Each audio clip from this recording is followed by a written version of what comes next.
السلام عليك يا سيدتي ويا مولاتي يا فاطمة المعصومة يا بنت موسى بن جعفر. سلام الله وسلام ملائكته وعباده المنتجبين عليك وعلى آبائك المطهرين.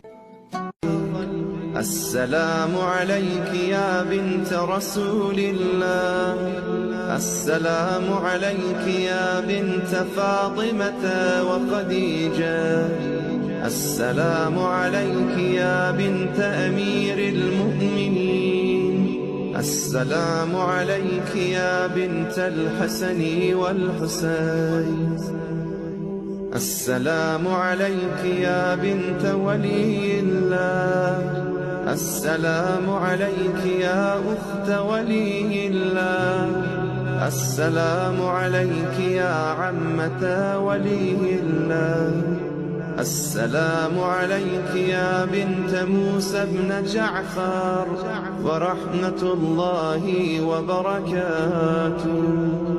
السلام عليك عرف الله بيننا وبينكم في الجنة وحشرنا في زمرتكم وأوردنا حوض نبيكم وسقانا بكأس